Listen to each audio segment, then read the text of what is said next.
Greetings from Cybertron. This is SoundJack here with another SoundJack's Rambles. And today, with Alyssa, we are going to be talking about Voltron, Legendary Defender. Yay! This episode took forever to actually make. Holy crap! You guys don't know, but we've been trying to film this episode for how long? How many weeks has it been? A month. It's been a month. Pretty sure, yeah. Since we first were like, let's film this. Yes. And let's just say a lot of things came up while we were trying to record it. And fate was like conspiring against us the whole time. But now we're finally doing it. We're finally going to talk about Voltron, which is I'm very excited about. Fate was even trying to stop me from recording it today because I got a flat on my car. Yeah. Yes. Yeah. That happened. But that's not the focus of the episode now, is it? No, it is not. So, Voltron, Legendary Defender. If you don't know, this is a show that is Netflix exclusive, so you can watch the current 3 seasons right now on Netflix. Yes. We're not sponsored, by the way, so no, unfortunately not. We just like it and we want to talk about it, but you are capable of watching it. Hashtag stalker us. Hashtag sponsor us, Netflix. Sponsor us, please, thank you. But what did I say? I don't know what I said. But regardless, so it's on Netflix, and this is going up the Wednesday before season 4 comes out, so that's why we are talking about it right now. Yep. We're very much keeping it relevant. Yes. So, Voltron, Legendary Defender, is a reboot of an 80s anime just called Voltron with a very similar premise. And this show using a lot of the characters and stuff from the original Voltron, from what we are aware of. Neither of us have actually seen the original Voltron, but we know enough about it to be like, oh, hey, there are these kinds of connections. But Alyssa, would you like to go into a brief summary of what the show's about for anyone that might not know about the show? So basically, the show revolves around 5 main characters, 6 sort of, but 5 main characters: Shiro, Keith, Lance, Pidge, and Hunk, who come together after a certain series of events and find this ancient blue lion mechanical thing in a cave somewhere. And then when discovering this thing, they get warped to this like alien planet, and they find a princess named Allura from an ancient race known as the Alteans, and she's been she's been in cryogenic sleep for like 5,000 years. And it turns out that the Blue Lion is part of a 5-piece or 5 robot configuration known as Voltron. And it's of all these lions that come together to form a like Transformer-esque hulking robot dealio. And it is essentially the only thing that can stop the Galra Empire, which is this awful alien race that is essentially taking over all known parts of the universe. And Earth may be next. And so basically the group's goal is to fight the Galra Empire using Voltron, and specifically against Zarkon, who is the emperor of the Galra Empire. And that's the central basics. It's basically a mecha anime, is really what you need to know, I guess. Yes. With a lot of sci-fi in it, and yeah. I think that's a good summary. Is there anything I missed? One correction. You said she's been asleep for 5,000 years, but I'm pretty sure it's 10,000 years. Oh! Whoops. Guess that beauty sleep went longer than I thought it did. Yeah. Yeah. In either way, it was a very long time. Yes. But yeah, I got introduced to this show just being on the internet and knowing like, hey, there's this giant robot made out of these 5 lions, and then I heard, hey, it's getting a new show coming to Netflix, and I'm like, okay, I'll check that out. And then I watched it and I'm like, oh yes. Despite being a massive Transformers fan, I don't watch enough mecha anime. Yeah, I'm surprised you haven't watched Gundam. That's like the classic mecha anime. Have you watched Gundam? Nope. Okay. I haven't. That's what I haven't even finished watching Gurren Lagann. Oh man, I haven't watched Gurren Lagann either, so I'm in the same boat as you. That could probably be a different episode, but I gotta say, I haven't watched that much anime, despite being president of an anime club at my college for a time. Yeah. It's like the best irony. But the thing I found is I don't particularly care for anime that like has a substantial change in plot halfway through a season when it's like defined as one season. Yeah. Because that's how Gurren Lagann works, and I've also come across that with Sword Art Online, and like while it's good, I find that to be two different, very contrasting shows that like I was expecting to go in for to be in one kind of a setting for a longer period of time than it actually was. So I'm not a fan of that. Right. But anyway, we're getting off topic. So yeah, that's how I got into Voltron. So Alyssa, how did you get into Voltron? So the first time I ever heard of Voltron, or rather I guess saw anything about Voltron, was thanks to the fan artist on Tumblr known as Ikimaru. And she does a lot of Voltron stuff. She does Steven Universe and Gravity Falls stuff too. And maybe while I'm talking, we'll put a picture of some of the fan art she's done. She's a really incredible fan artist, and I highly recommend that you check her out if you haven't yet. But anyway, she was posting some pictures, and I looked at them, and I was like, what's with this dude with the red short jacket and the mullet? I'm curious. It's very 80s. That's like the first thing I thought when I saw Keith's design. I'm like, this is very 80s. And I didn't really look into it very often until Michael mentioned it. And then when he did, and he mentioned, oh, I'm going to talk about this on my channel at some point. And I was like, oh, okay, well then I want to be, watch the video or be participating in it, so I'll watch it. And then I did, and I really liked it. Yeah. Yep. And before we get into really talking about the meat of the show, if you've come here and without having seen Voltron before, it is a show I would definitely recommend you go check out. Yes, definite. I would say it's a definite recommendation. If you're into mecha anime or sci-fi stuff, highly recommend. Even if you're not like a big anime person, I also think this show is pretty accessible for people. It's American based, so it's not like totally from another place. Also, if you've watched Avatar: The Last Airbender or Legend of Korra, the same studio who did the animation for that one, Studio Mir did the animation for this one. So if you're into that show, I think you'll find the animation really appealing. But yeah, definite thumbs up from me. Yes. Another note I want to say this, with how most like modern cartoons on like television for current kid generation are different from the kind of cartoons we have grown up with. Mm-hmm. The Voltron Legendary Defender feels very much like a cartoon we would have watched on like Cartoon Network when we were growing up. So if you are part of our generation, or even if you're older and you watch those kinds of cartoons and enjoyed them, this would also be a good show for you, just in general. Yes, it's definitely. Got great character interaction, great character development, and you got giant robots fighting each other. So what more would you want? I don't know, man. But now we're going to get into some spoiler heavy stuff.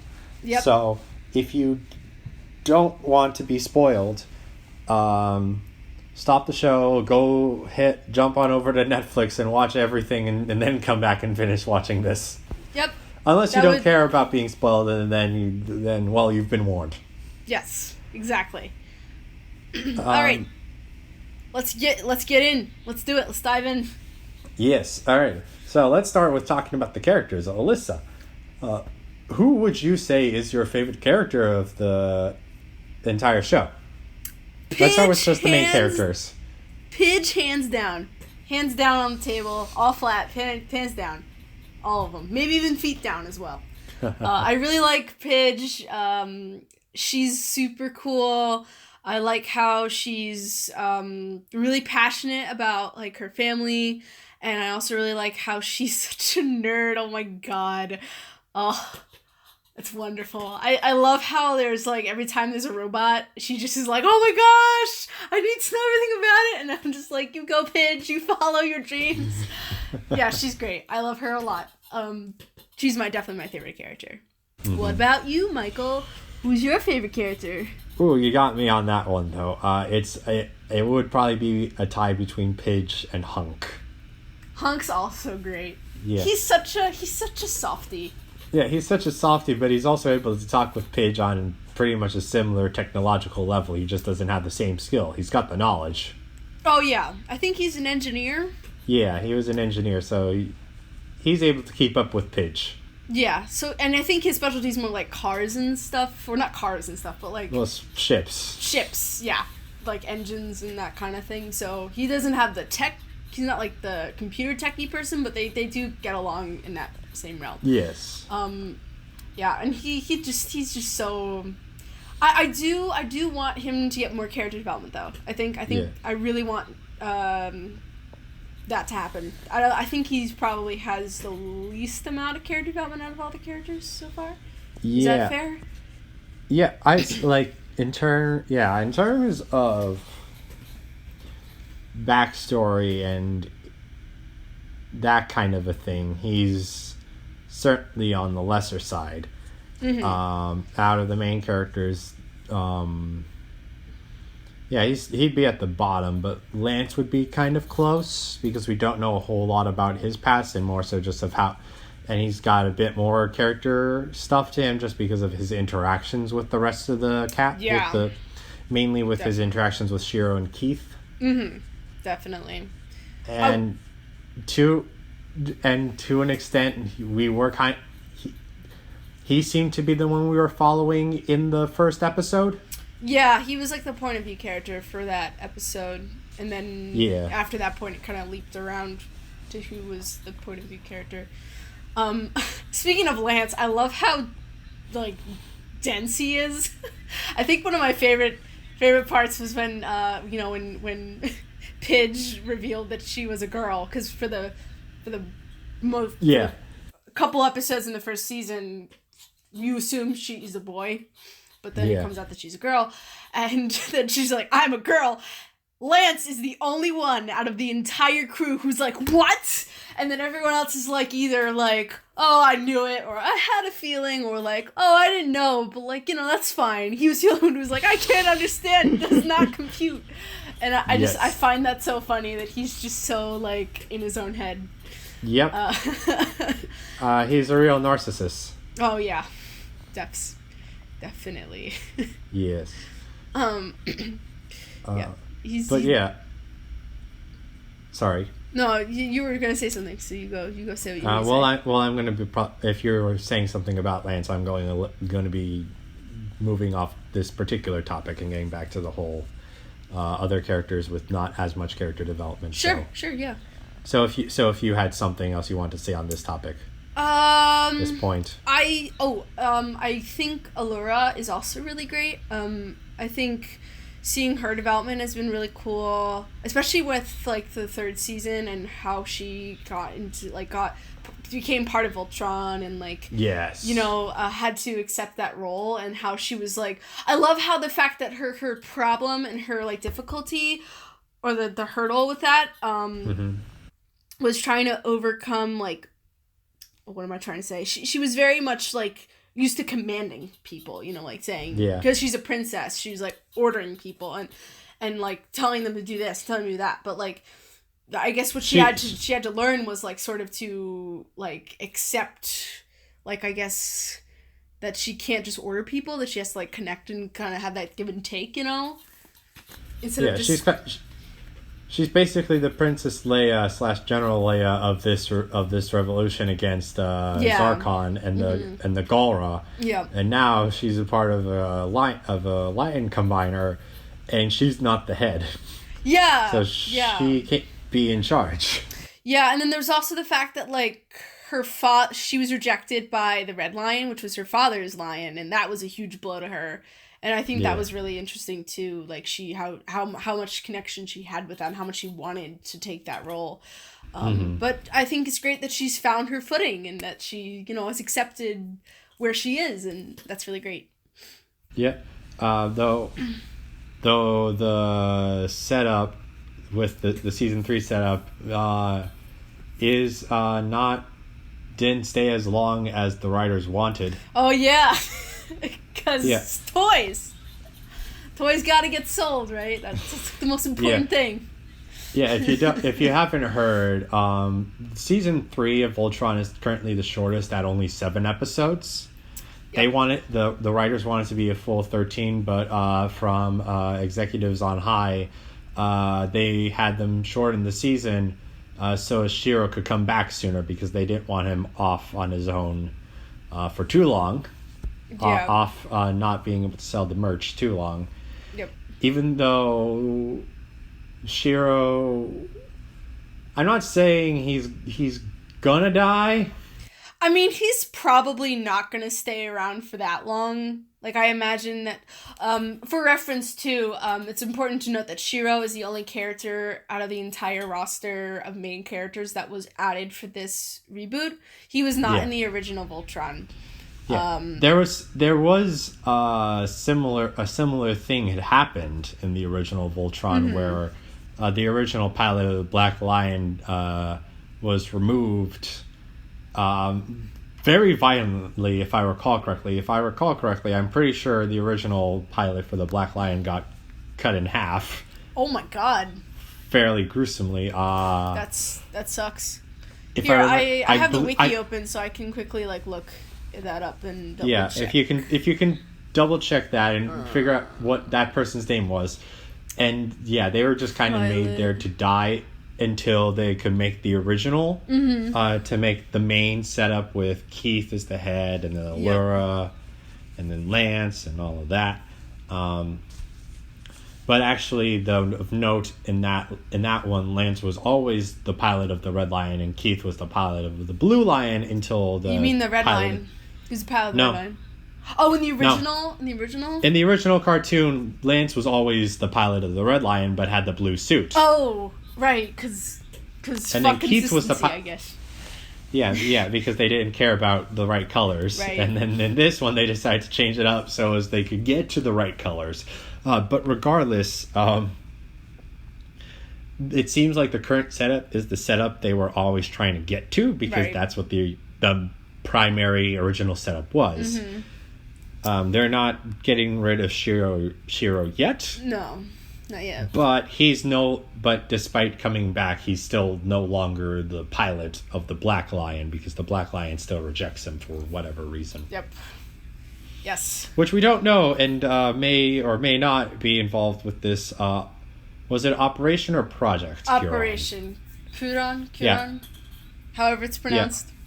Yeah, Operation Curon, because in the episode he escaped, it was more of an escape with air quotes. Yeah, because there's that suspicious part where as soon as he was running away, one of the Galra officers was like, commence level stage 3 of Operation Curon. We're like, yeah. Also, his escape was very, very easy. Because the last time he escaped, he had Ulas help him, which makes sense. It was an insider helping him out. But this time, he just kind of walked away. I mean, it wasn't that easy, but, he wasn't even, restrained in the table, which seemed really odd. Why would you not have your high-tech military-grade weapon-ish project, restrained so it can't escape? Yeah. Yes, the Galra... Also, to hint about what the operation might be, Curon in Japanese is clone. Dun, dun, dun! Yeah. There's a theory going around that he's a clone. Or, I don't know which one was the original, but, one of them's a clone and one of them's not. And then that's why the Black Lion has rejected him, because he's not the real Shiro. Or he is the real Shiro, but, he bonded with the fake one, or whatever. I wouldn't be surprised if that happened. That's a fair way to explain it, because it does seem very suspicious. Shiro has always been suspicious to me, by the way. ever since I first started watching the show. I was like, I don't know how I feel about you. you seem well-meaning, but you also feel like something's going on with you. Yeah. Especially since, like, you know, you were in a Galra ship for like a year and you have a special arm and stuff. You know, who knows what that means. Definitely suspicious. So, we'll see what happens with Shiro. Hopefully nothing too serious. Because I like him. I'd hate. I know he's probably gonna go, but like I'm dreading the moment. You know. It's gonna be sad, even if I know it's coming. It's kind of like, I guess spoilers for the most recent Star Wars movie, The Force Awakens. But it's kind of like Han Solo's death in that movie. Like we all know what's gonna happen, but it still hurt when it did. Yeah. We're going to talk about more of this later. Okay. But I want to bring this up now since it's relevant because the Saturday before this happened was New York Comic Con and there was a Voltron panel, and someone there was asked what he'd like to see Shiro do this season. Yes. And Keaton, is that one of the writers or was that the voice actor? For Shiro? Yeah. Let me look him up. 1 second. Anyway, Keaton responded to that question as, I just want to see Shiro relax good this season. Have nice things happen to him. Same. To, like, summarize his experiences up till this point. Yes, Josh Keaton is Shiro's voice actor. Yeah, I want hashtag let Shiro have a good time. Let's meet that trending. Yes. Speaking of have a good time, let's move on to discussion about episodes. Sure, okay. So why don't you asked me first, so let's switch to you. What was your favorite episode? I have the list in case you need a reference. Ooh. I have the list too, but now I gotta think. Okay. Like, I should have thought of this more before I actually started recording this. Yeah, probably. If you're struggling, I can give a quick answer. Yeah, you give your answer, and then you can come back to me. It was Spaceball was one of my favorites, just because it's just so, oh my god, everything in that episode is perfect. The cop on the Segway-ish thing, the teenager, the fact that Hunk gets recruited into like a restaurant and then turns into a gourmet place, and then they're like, I think the chef is like, I need to hire you. But he's like, yes. I can't stay here for long. And then the favorite part about that episode is the Earth memorabilia seller, who is clearly an alien from Area 51 and is like selling things. There's even like an Illuminati symbol in the background, like a pyramid thing. I was like, oh my god, he's selling a cow. And then I also loved the part where Pidge buys like a Super Nintendo analog and then is like, all right, let's play it when they get back to ship. But like, because the technology's different, she like can't play it. And I was like, as a gamer, I feel that so hard when you have technology that's updated, but you can't play old technology. It sucks. So that episode really, really fun for me. That's like one of my favorite episodes, but I'll let you talk about a favorite episode that you have while I think of another one. Yeah, I don't have a favorite episode, but I'll talk about like my favorite, like, not arc, but like focus. I like the whole Balmera stuff. Yeah. From the first season. I like that too. The Tears of the Balmera in episode 5, and then the main two-parter of the Return to Balmera and Rebirth. I thought that was really cool too. I think it was probably one of the best ways I've seen a show tackle environmental messages. Like, oftentimes on shows, it's like really like hammered in, like, we gotta save the planet, and it's like just kind of forced, you know? But in this case, it felt real because not only was it talking about the health of the planet, but it also showed the suffering of the Balmerans and like it was all tied together. Like when you endanger the environment, you also endanger the people who live there. And it also showed that like like a lot of everyone like has to work together in order to do that. But it wasn't like saying like you two, like it didn't feel preachy is what I'm trying to say. And I think that's like a big problem that a lot of environmentalist message episodes or stuff for kids is wrong or doesn't tackle right. It sort of tried to do it in a balanced way. And I also really liked the look of the monster that they fight there, like with all the lasers. Like that was so cool. That was like awesome. It was amazing. That was in the whole really good, and I also think I also really like that because that was also like a big hunk arc. Yeah, too. yes, because that was like his most focused like character stuff. Because he had the crush on what's her name? I forget her name. The Balmarin. Yeah. Oh God. Someone in the comments tell us, or we'll put it somewhere when we look it up later. But he was trying to. He like had a connection with her and was like, we got like, it was so cute because like in every episode, like during taking flight, he kept bringing it up, like like he was talking about it all the time, which is really great because it showed that he was really concerned about the Balmera. Which was really great. Yes. And I like that consistency. They weren't like, well, we'll just ignore it and like move on to something else. Yeah. They brought it back, which I liked a lot. Shay was her name. Okay, there we go. That makes sense. Okay. Yeah. Honestly, I ship them. Oh. That is my main ship of the show. Really? Yeah. I guess it's actually that's something I wanted to talk about too, because what I thought was really interesting about the show is there's not a lot of romantic stuff in it at all. Like, really, I think of the members... Not overt, but certainly... There are certainly moments where certain hints can be implied to, like... Yeah, definitely. They do kind of hint it, but, like, it's not, like, there's no, like...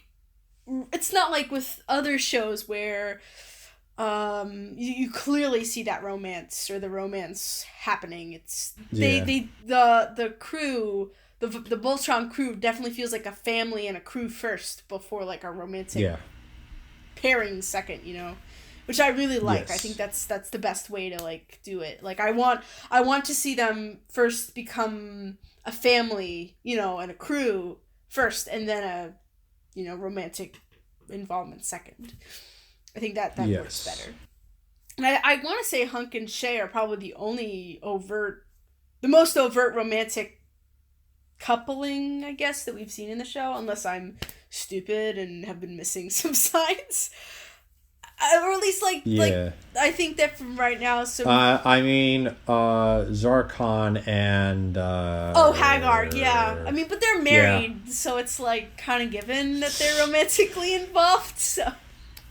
But even then, like, Zarkon and Hagar don't really, at least in the first season, don't feel like they're a couple. They feel more like... Well, in the episode where, like, we see them before... Oh, yeah, definitely. They were definitely... They're the evil dictator and space witch. Yeah.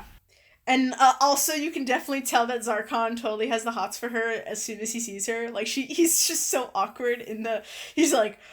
I don't know what he says, but, like, at one point when she's talking to him, he's just, like, staring at her like, oh, my God. And then he, like, turns around and walks away because he just can't handle his feelings. Great. Mm-hmm. Yeah, and like, because, like, for the first few seasons, they really just feel like, cohorts, not really a romantic couple. But then, once Lodor is brought into things, they kind of feel more, Yeah. Oh, we haven't talked at all about Lodor since he's now we haven't. He's now the big cheese, considering cheese.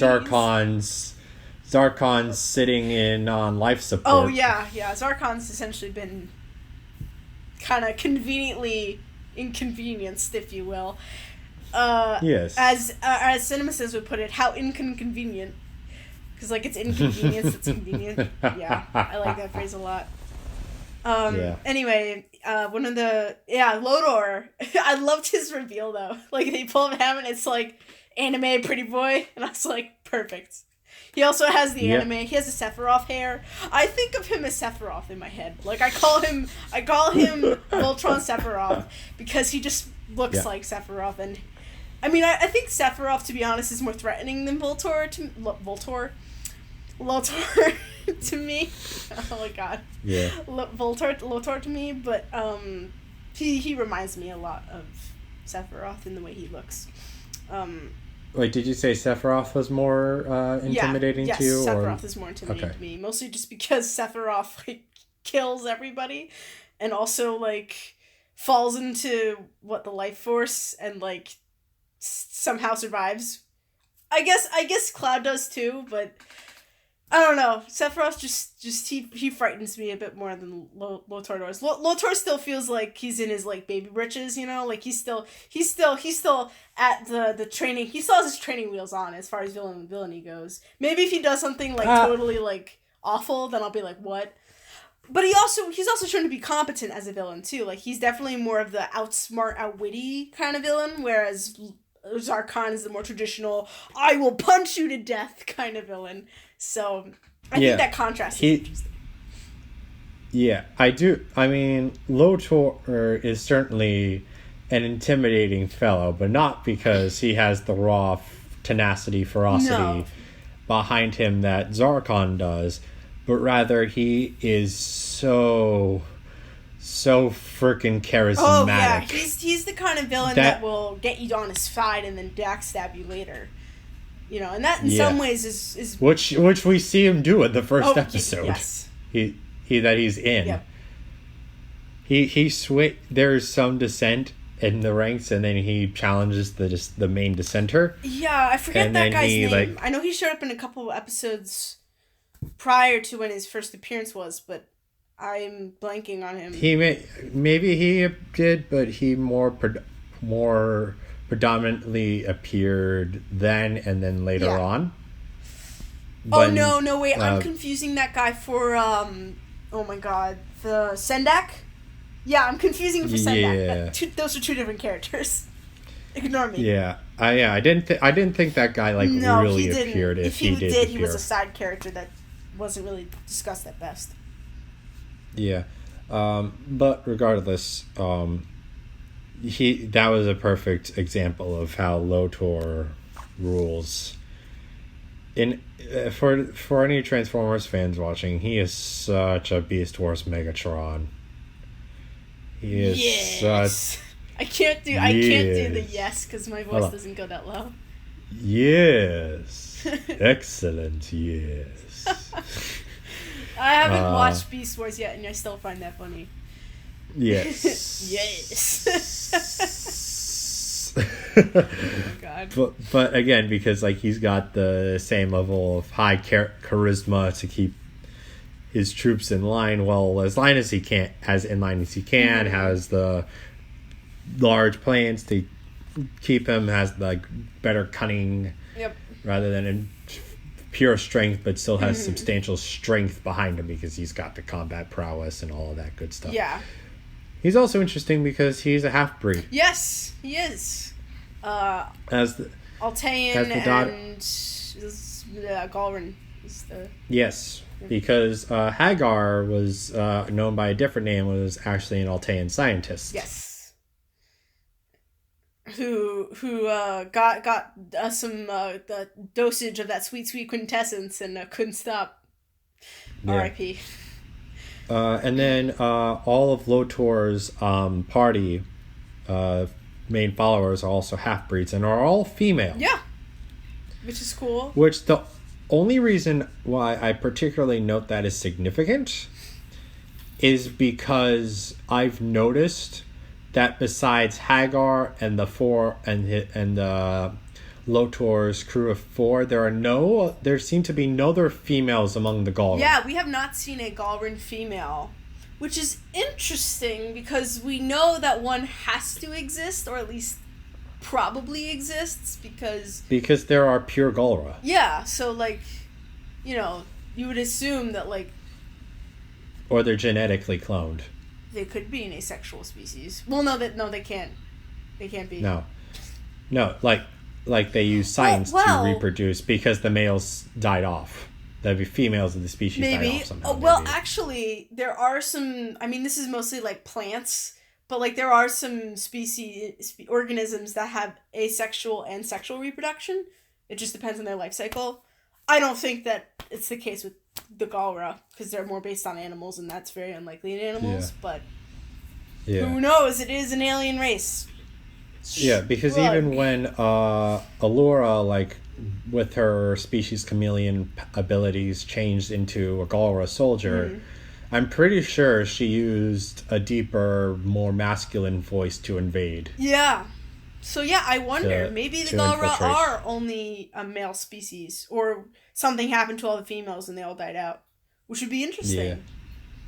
It would.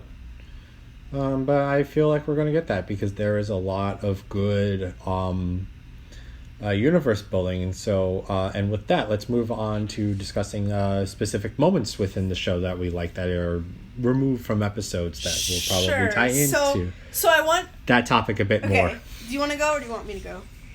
I'd like to go because I have a good transition for this. The whole thing on the quintessence. Cool. Specifically, this probably could have been counted as a favorite episode since that episode revolves heavily around it. But the season 3 episode of, it was Tailing a Comet, correct? Yeah. No. Was it the one with? No, Hole in the Sky. Yeah, that's the one with the alternative rock. They all play alternative rock band. They become an alternative rock band and win the battle of the bands across the universe. Yeah. No, that's not what happens. Yeah, no. I lied. It's the alternate universe episode. Yes. Okay. Where we're talking about like the quintessence, where one of the episodes we figure out more of what the quintessence is and what it does. Before we just knew it as this like the source of like pure life energy. Yeah. And that Hagar was using that a lot to power up things. Yes. Specifically, mainly the Robeasts, but... Yep. But we know, like, it's that quintessence, while also, like, pure life energy, is also can be found in a very natural state if in, like, meteors, and with it is able to break the universe, break and make holes in universes. Yeah, it's a very potent substance, I guess. Yeah, so it has this really interesting. Yes, and that also leads into more of the last episode of season 3, The Legend Begins, where we go all the way back to the original team of Voltron, back 10,000 years ago, before Zarkon was evil. Yep. And when Zarkon was the leader of the Voltron. Yep. That was really interesting. I kind of think that was a weak way to end the season. I mean, but I guess they didn't have much of a choice. It wasn't meant to be the end of the season, so. Yeah, I'm not sure. Yeah. If I remember correctly, season 4 says it's only going to have 6 episodes. Yes. So while presumably the writers like intended season 3 and season 4 to be full 13 episode seasons, with that kind of a division, season 4 is kind of feeling to me more like a season 3.5. It's the DLC pack that came with this season. I mean, it also depends upon like what actually they go over with during the course of the season. Yeah.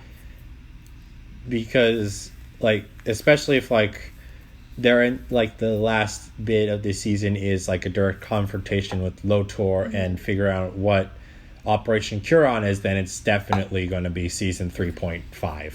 If not, then that's not going to be as true. Yeah. But I guess we'll see how that pans out. Yeah. Was it my turn to say something? Yes. Oh, okay. Yeah, back to about like moments and kind of universal universe stuff, kind of, I guess. Okay. So I want to mention this just because A, I think it's really cool, and B, because I want to make fun of SoundJack for a moment. But I think one of my favorite moments in the show is Keith's revelation about his heritage. And so first I want to say the reason why I like this part so much is because it's a reveal that has a slow build, which I like a lot. Like, a lot of times when they have a plot twist like this, it's like all of a sudden, like, boom, we find new information, and it's like, you know, it has that sort of, like, I didn't expect this feeling. But in this case, the revelation comes in a very gradual build. Like, you know, you get one hint, and then you get another hint, and then you get, like, a inciting moment where Keith's like, wait a minute, and then he slowly realizes it until it has a culmination point in the Blade of Marmosa. Yeah, the Blade of Marmora, not Marmosa. Marmosa is something different. I was going to say, I don't think that's right. It's Marmora. And then that's when Keith learns the truth. And I just like that a lot. I think that's a really great way to... it sort of reflects real life, you know? Because, like, when you realize something, you sort of had that sort of thought process. You think about it for a bit, and then you discover the truth. Rather than being, like, a sudden, what? Kind of moment, you know? So I like that a lot. And so the reason why I bring this up, too, is because... So, Michael, when did you first realize that like Keith was Galra? When did it like click for you? When they said he's Galra. Pretty much. Like, I apparently missed all of the like the hint drops in previous episodes and didn't like start trying to catch on until the Blade of Marmosa episode. Sorry for making you say that. Not okay. So, but the reason, so for me, I didn't immediately realize it or make the connection, or at least like say this is definitely what's going to happen. But the first time I started to think this is what they might be doing was when I forget what episode it was in, but it was during the Balmera arc in season 1, and Keith and Lance are in a aircraft hangar, and then Keith puts his hand on a panel that has a Galra hand on it, and he shuts off everything, and I was like, what?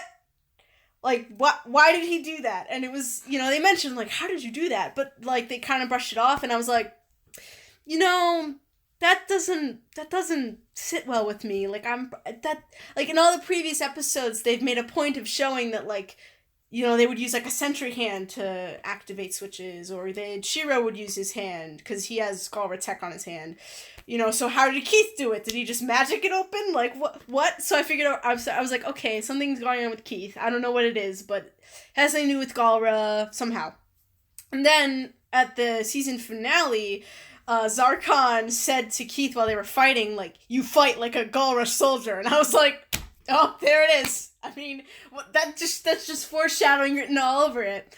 That's definitely what they're doing. And then during season 2, you know, when he realizes that the blade of Marmora that Ulaz has is the same blade that he has, I was like, this is when Keith realizes that that's the case. And then all up until that point, he starts talking about, like, you know, how Galra people might not be all that bad. And, like, they had that moment with Allura where they're alone in space. And he's like, you know, do you think Galra are all evil? And then, like, Allura's like, of course I do. And then Keith has, like, the sallow expression of someone who's been let down.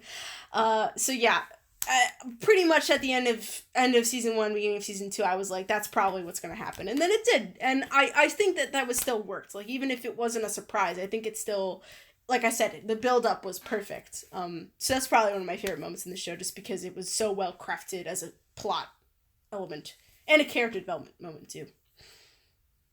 Yep. One that I completely missed. I know. I guess the reason why I was so surprised that you missed it was just because, like, Keith at that moment kind of knew what was up, you know. He was like thinking about that. And typically when a character sort of realizes something, the audience realizes something, or at least that's how it's supposed to work. So I guess I have a bunch of question marks as to how you missed that, but I don't know. I've caught more secretive plots when James Roberts writes More Than Meets the Eye, with how he writes his comics, but like I just missed this somehow. I mean, so yeah, I'm actually interested in the comments. Please let us know when you realized, or when it kind of hit for you, because I'm curious to see where that range is. And was probably one of my favorite moments. I have others, but I think, how are we on time? I think I should probably ask. We got like 15 minutes or so before we have to start wrapping up, so we got plenty of time. Oh, perfect. I was hoping, I was afraid we'd be talking too long. No, that's good. That's good. I'm glad. I'm so glad, because we have that problem sometimes. Mm-hmm. What other moments do I like from here? If I may, I want to go back to the whole of the sky, because I gotta bring more Transformers into this. Sure, go for it. But not specifically, right, but like just make a comparison. Oh, go for it. If you have read the More Than Meets the Eye series, one of the plots was an alternate universe rock band. Autobot was an alternative rock band known as the Knights of Unicron. Oh, damn. That's actually a good band name, gotta say. That's canon. Oh, really? That's a canon rock band? It's a canon rock band, and it features Optimus Prime, Megatron, Jazz, and Soundwave. Oh my god, what instruments do they play? I need to know now. Well, I'll show you later, but it was a San Diego Comic-Con exclusive box set. Oh my god. That featured them having like 80s like clothing gear and my god. Hair they were an 80s pieces. Metal hairband. Holy crap. Yes. Oh my god. That's perfect. Yeah. Oh my god.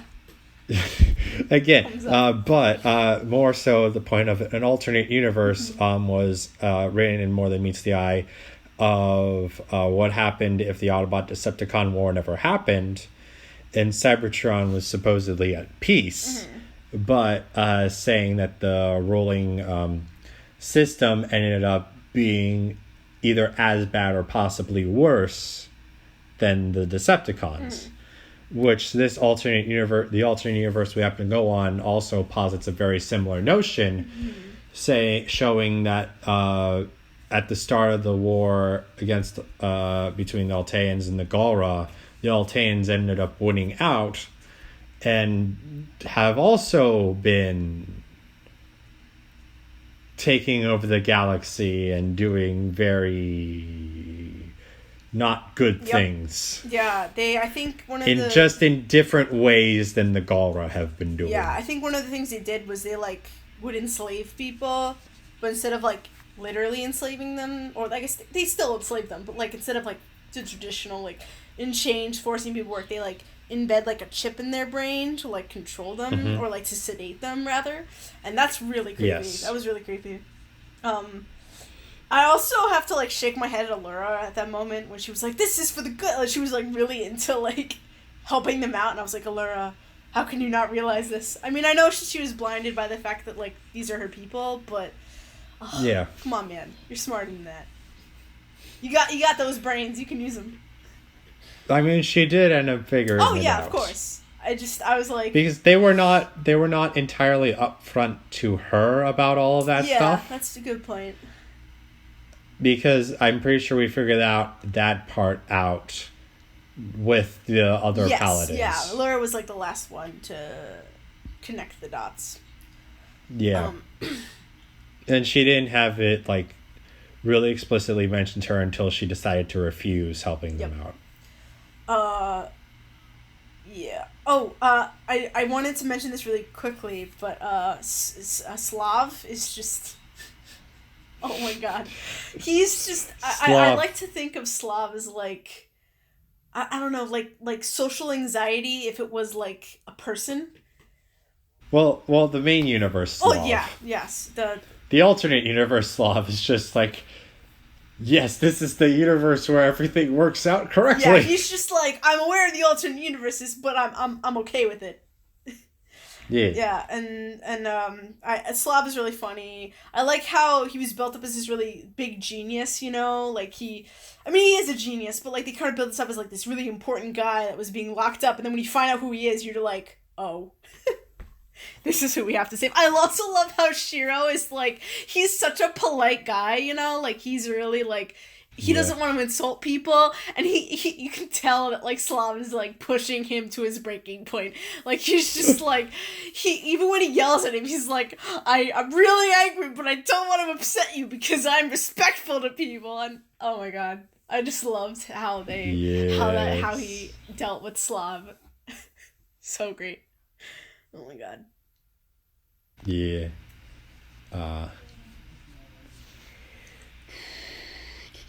Other moments. So, I also wanted to mention, while we're thinking about other things moment-wise to talk about, I wanted to quickly mention some background stuff, specifically the animation and the music. Yes. So for me... Oh, yes. For me, the animation, obviously, as I said before in the opening, this is the same studio who worked on Avatar: Last Airbender and Legend of Korra, so the animation in that regard just... It fills me with a lot of fuzzy nostalgia, and it also is just really good. Like, the character designs are great, the colors are really vibrant, and the style is very distinct, which, for me, when I watch any cartoons, I like distinct styles.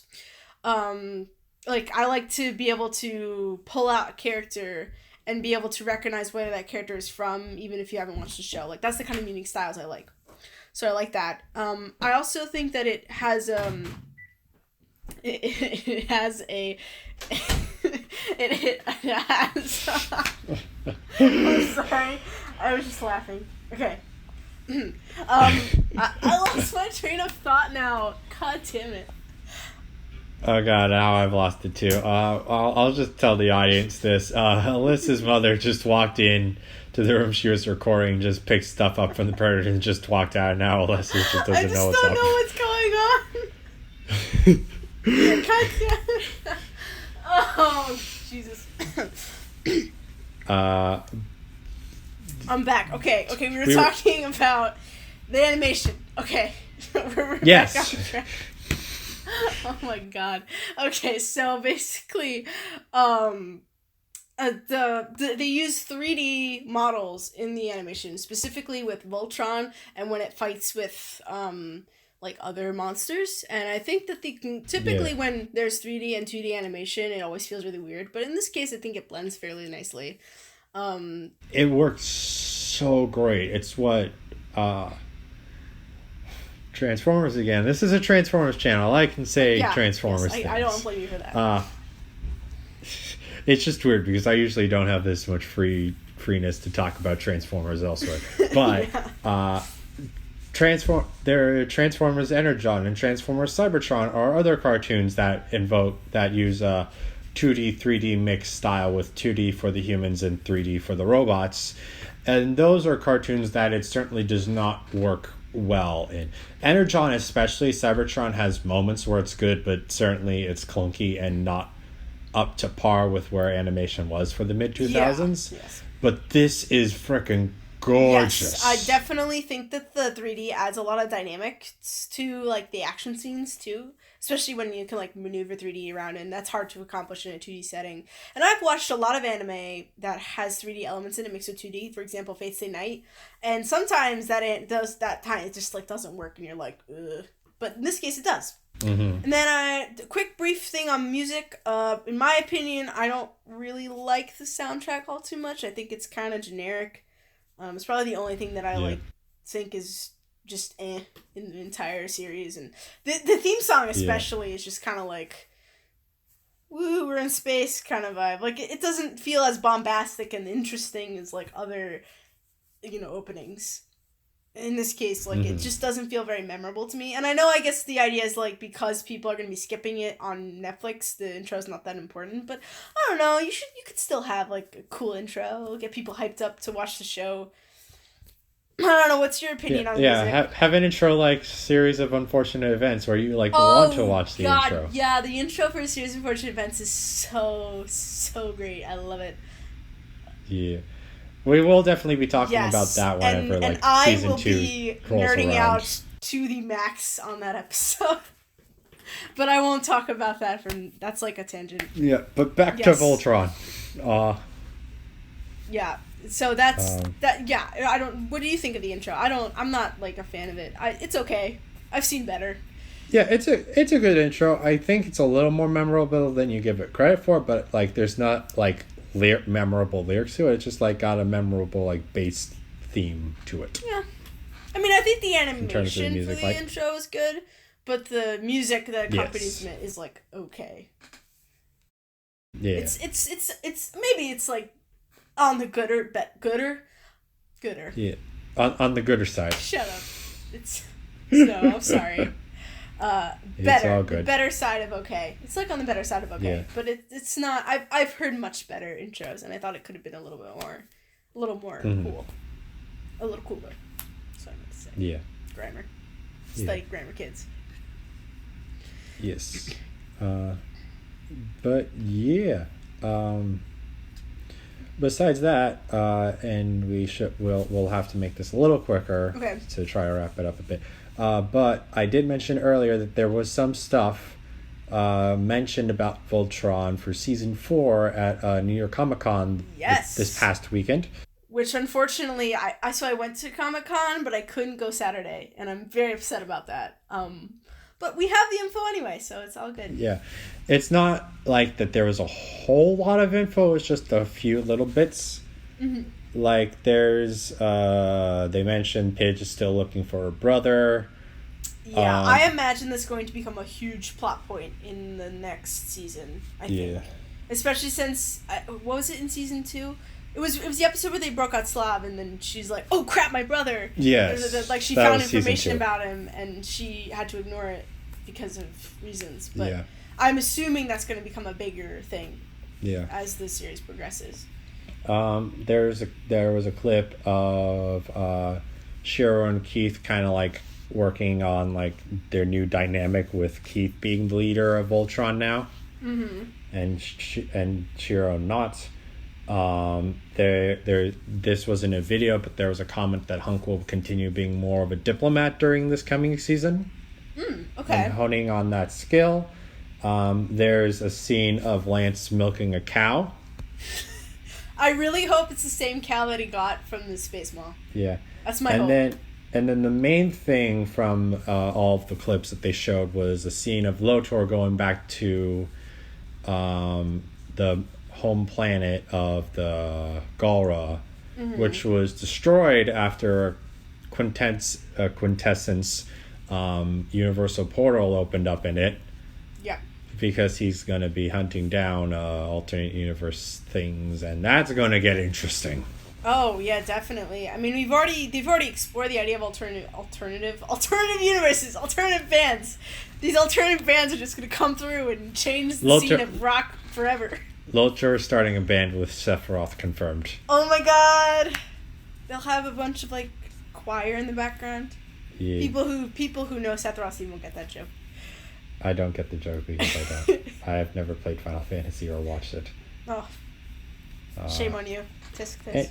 Anyway, those are really the main things, and besides that, we don't know a whole lot much about the upcoming season, which is good, especially if it is in fact only going to be 6 episodes. Yeah, I think that there was I think a brief trailer that's been circulating, but it's like really short and it really doesn't say much. The only thing it really alludes to is the fact that like Allura and the team are all, putting forth this like Voltron alliance, with the alliance from the other places that they freed and freedom fighters who are against the Galra, and like that sort of alliance. But aside from that, there's really not much that we know about, which is, like you said, great, because it's not going to be long. So if they showed us everything, it would sort of ruin, it would defeat the purpose of watching the show.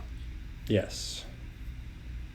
But that with the little that we do know, that does leave us up for a little bit of speculation. So, Alyssa, what do you speculate might happen in this 4th season of Voltron? You can't see me, but I'm slowly sliding in my chair because I am overwhelmed by the question. I'm not actually overwhelmed, but I just need to think for a moment. Well, I have an answer. Okay, then you go. Okay. I had mentioned this briefly before, but like I said, if this does turn out to be more of a season 3.5, we're going to have a large confrontation against Lotor, like there's been a large confrontation against Zarkon at the end of seasons 1 and season 2. Mm-hmm. And we're going to figure out exactly what Operation Curon is. Yeah, I think that Operation Quran is going to be a thing that'll show up at some point in the next season. Yeah, that's where I speculate. I don't think they'll hold those kinds of things off for season 5. Yeah. Because I feel like there's enough that, especially if this is only 6 episodes, there's enough that they can get into a season 5, even though they haven't like said anything about it, as far as I know. Oh yeah, and I think the series is popular enough to warrant a renewal of the season. Yeah. So for me, I think, as I said before, we're definitely going to see more about Pidge and her brother. I think at some point, I don't know if it's going to be this season, this might be for next season, but I think at some point she will have to choose between saving her brother or being a part of Voltron. And I know that choice has come up before, like in previous episodes. There's been episodes where she's wanted to leave because she had like a huge lead on her brother, but I think at some point it's going to come to a head. Yeah. Like, there's going to be a point where she has to make a decision, and if she decides to stay with Voltron, it could endanger her brother, or she might never see him again. You know, that conflict for her, or that character moment, will come to a head at some point, and it will. I don't know which way they'll take it. Mm-hmm. I kind of want them to have Pidge leave, because I think it would bring a lot of attention to the whole team, and like sort of put Pidge What if Pidge left and her brother took over? That would be interesting. I kind of hope. I mean, I doubt they would. She's trying to find, like, that would be kind of weird, because then she leaves and her brother comes back. Like, I don't know. I mean, maybe her brother will just come by and what? What if she dies? No. No, Pidge. I don't think that's going to happen. I will cry if she dies. I don't think that's going to happen. Pidge so much. But I would be like, no. She doesn't have a lot of, like... But if she... There's not been a lot of, like, death flags waving around for her, I don't think. But I definitely think she's going to be tempted to abandon Voltron and go save her brother. There's definitely... That is something I see as a very likely, if not necessary, thing for the series. Because they've been pointing to it a whole lot, and she's so devoted to her brother that it's very likely that she'll abandon them. Yeah. So. Yeah, I do think something's going to happen with that, but how much of that's going to happen this season is the question. Yeah, I don't know. Like I said, I think it's probably more likely it'll be mentioned in season 5, because of just how, like, that's a conflict that probably might be saved for another season. But I do think it will happen. Yeah. I definitely think that Keith's relationship to his Galra ancestry will come up more. We probably want to find out more about what his mom was like. Oh, I apologize. Yeah, that's right. The only, like, female Galra we really know of is, like, Keith's mother, because we know his father's human, but we've never seen her, so what's up with that? Yeah. Where is she? Presumably she was part of the Blade of Marmora at one point. Yeah.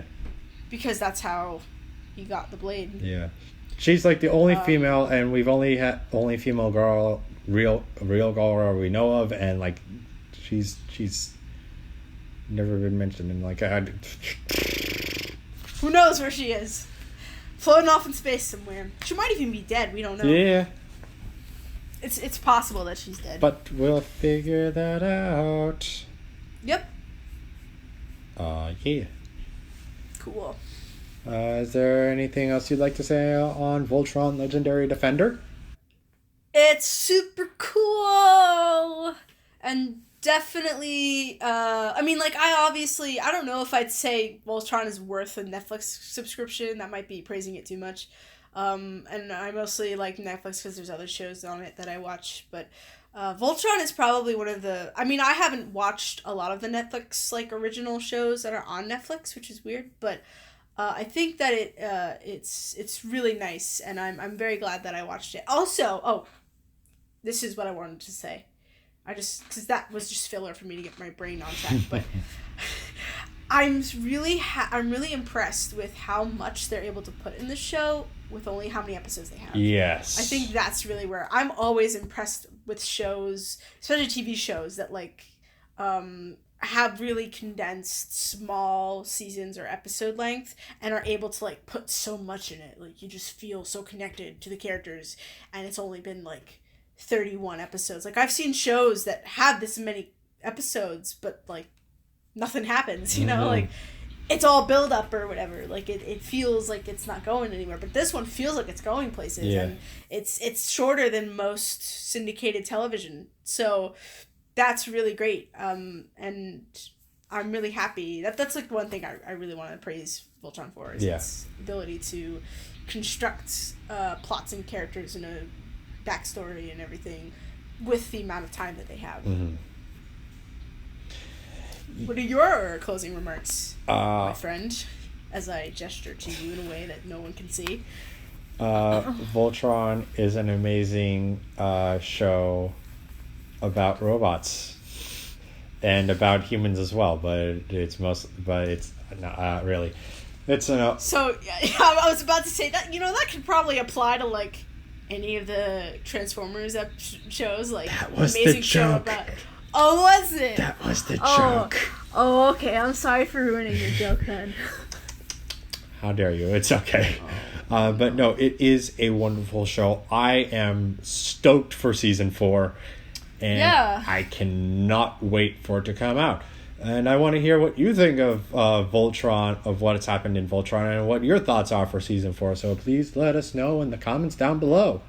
Yes, I like that rhyme. Rhyming's cool. Definitely let us know. Also, now that we've revealed, sort of, that we talk about things outside of Transformers, if there are any topics or shows or whatever that you want to hear from us, let us know in the comments as well. I think Michael and I would love some suggestions. Yes, we have quite a few ideas for the next coming weeks. Oh, yes. Your suggestions probably won't see the light for of day. a while.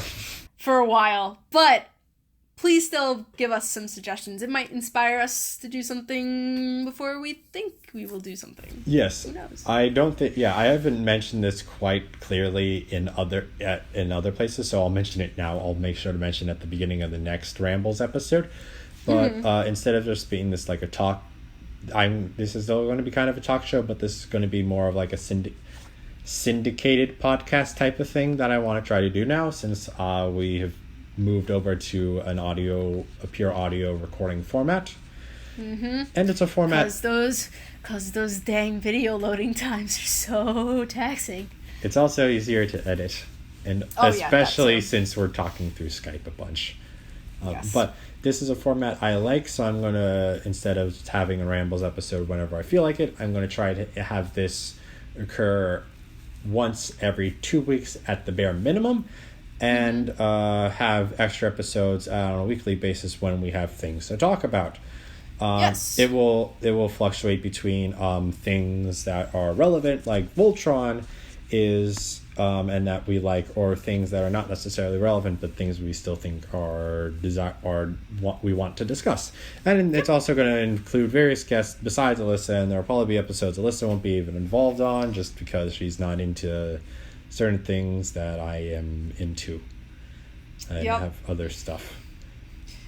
But there will be more Rambles to come, so keep your eye out. There will definitely be an episode out next week. We won't tell you what it is, but you'll have to come and find out. I'll be there. But to close out this, yes, Voltron, go watch it if you haven't. Get ready for season 4 if you have. Buckle down. Buckle in your seatbelts. Yes. Get ready. So that's all. Put on your helmets. Get ready for the destruction. Voltron, form arms, form legs and feet, form arms and hands, and I'll form the head. Farms and hands. Farm hands. They're all farm hands. It's something like that. I probably butchered it. It's just like form. I think it's just form Voltron. No. In the original cartoon, they had like a saying of like, Voltron form, and they did say like arm, like say form legs and feet, form arms and hand, or something like that. Oh, I see. And like and there's a joke that's been running through a couple of times, and like especially first time they were trying to form Voltron, it was like arms, legs, and I'll form the head. Whenever they talk about making the head, it's always phrased as "and I'll form the head" because of that. But gotcha. But now that's all that we have to say on this. So thank you for watching. If you enjoyed, please like and share this video and subscribe to the channel. You can also follow me on Twitter and Instagram at SoundJack426. Also, please consider donating on my Patreon page to help support the channel. All of the links will be in the description below. Thanks for tuning in. This is SoundJack, signing off.